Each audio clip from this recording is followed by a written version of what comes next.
when you first started playing, when you first started living, when you started trailblazing, could you ever imagine an entire team of women sitting here around you? I was hoping that would happen. I had entire teams of men all the time. Why not entire teams of women? When I first started seeing a woman camera person or even doing the interview, Yeah. or I used to go, huh? And you know, I'm so old now that I have all these generations that I know about and lived through that others have not. And I always remind them, I say, you see this? This would have never happened when I was young. They'll go, what do you mean? And I go, it was all men. It would have been all men, not women. And they go, really? And so it encourages them, though. It makes them open their eyes to progress, and also it wasn't always this way. So let me ask you this, because I'm very aware that none of us would be in this room at the Super Bowl without you. And I'm wondering if you take time, instead of smell the roses, if you stop on your trail ever and look at what you've blazed and soak that into what you built. I do not soak it in. I do not look at it very often. My parents taught me, my dad particularly, when I was 15, he wouldn't let me read my clippings. It was one of the greatest lessons I ever had, and I never did since then, because it's really important what you do today and tomorrow. So, I mean, it's done, and you can appreciate it, but you learn from it, how to get better. I'm always like, okay, we had that experience. What could we have done better? I'm a perfectionist. When I played, I was the same way. What about this? If it's not stopping and admiring what you've done, I look at it this way. When I started, so that's 32 years ago, so it's still some time. I thought it was maybe 15. Thank you. But I used to be at a Super Bowl or a big event, and I would count women because I could. And so it would always be one hand for the longest time. Correct. And now if we walked around, we can't. But I am wondering if that's where you still walk into rooms and take note of how different it has been. I totally take note. Every place I go, I'm always watching everything. I've got some cheerleaders back there. What's going on? Give me the ball.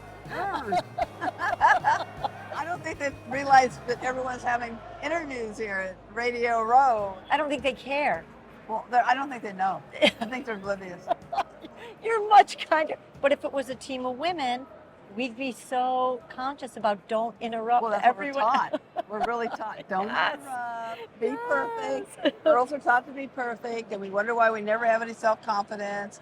And I'm like, So how do we find that? That's one of the things you're doing right now. I love with Dove. Yeah, Dove has been really good because it's long-term. It's a real effort. They're up to 153 countries. They're up to 114 million girls. And they want to get to 250 million by 2030. So you know they're in it for the long run. And Dove knows that women don't have high self-esteem in general. We don't. The way we're taught, the way we're socialized. And that has to change. And, 45% of girls dropped out of sports because they're told we don't have the right body type. Whatever the heck that means. Yeah. Boys have different body types, girls have different body types, all genders do. It doesn't matter.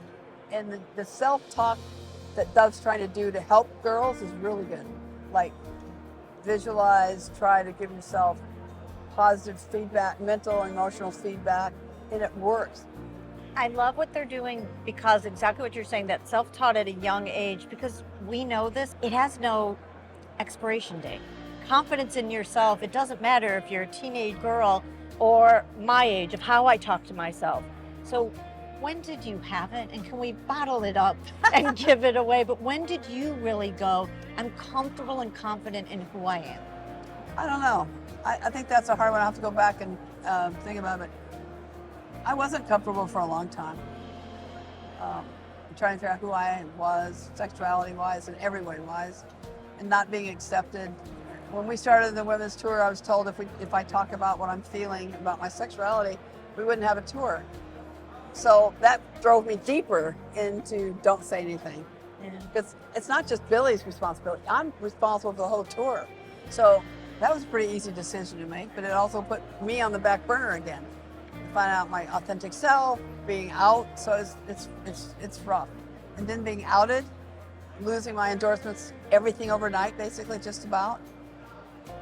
I had to start from zero at 41 years old, which was fine. It's just the way it is.